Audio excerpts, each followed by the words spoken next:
Have you noticed how some conversations are over before even you start? Imagine you're at a family dinner and somebody brings up politics or religion or any other trending topic, and suddenly everyone knows what everyone is about to say. No one is listening, and everyone is just waiting for their turn to speak. The problem isn't that we are polarized, the problem is that we've become too predictable to each other. I'm Shubham, this is Think Again, and today's topic is why do smart people become incapable of understanding each other, or polarization? Because I used to think that this only happened to brainwashed people until it happened with me.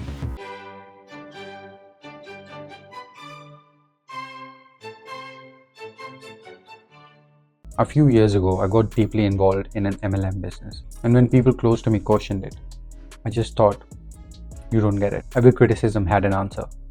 Every skeptic was close-minded, and every concern was just negative thinking. A friend sent me a 10-minute video on how the maths behind MLM just really doesn't add up. I didn't even watch it. I didn't need to. I already knew that it was wrong. And then I realized something uncomfortable. I was not defending facts. I was defending my identity. And that's when I realized that polarization does not begin when you hate the other side. It begins when disagreement feels like disrespect. Let's do a quick test. I'll speak some random topics which you might be familiar with. Just notice your reactions. Elon Musk, Donald Trump, astrology, Israel versus Palestine, reservations. Did your body react before your brain did? Did you feel a little tension, an eye roll, immediate judgment?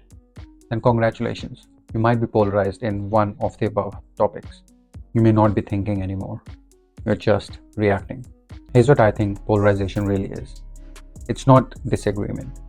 It's when your beliefs stop being an idea and starts being your identity itself. Because once a belief becomes an identity, you stop questioning it. And when someone attacks your beliefs, it feels like they are attacking you. And from that moment, the conversation dies. So how does that happen? Not all at once. Slowly. First, you find people who agree with you because that feels good. Validation always feels good. Then you start distrusting people who don't agree with you. Not necessarily because they're wrong, but because they threaten your worldview.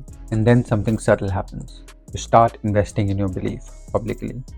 It starts with small arguments with your friends, and then it becomes memes that you share on your social media, degrading the other side. All of a sudden, you have an identity to defend online and offline because of the political stance or religious stance or any stance that you've taken. And now, changing your mind stops being intellectual, it starts being social, because admitting that you were wrong is not an option anymore, because now it costs your ego. And eventually you stop asking what's true and you start asking, how do I defend my side? And that's polarization. Identity fused with belief. And here's the kicker. Most people think that the problem of polarization will simply go away if you're exposed to opposite views. But in reality, we are exposed to opposing views constantly on social media. The problem is that we usually see the dumbest version of them.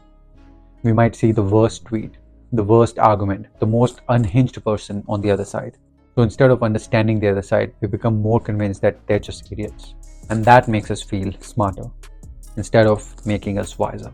We don't live in echo chambers anymore. We live in caricature chambers now, where the algorithm shows us exactly the version of the other side that is easiest to dismiss. So what do? Well, you can't fix polarization in others, but you can test it for yourself. And here's how. Before you criticize someone's position, try to explain it to them in a way that they would agree with. Because if you can't understand the strongest version of your opponent, you're not really disagreeing with them. You're disagreeing with a cartoon. And here's the uncomfortable part. If you find yourself resisting this exercise, if the idea of explaining others' views feels impossible to you, that's not proof that they're wrong.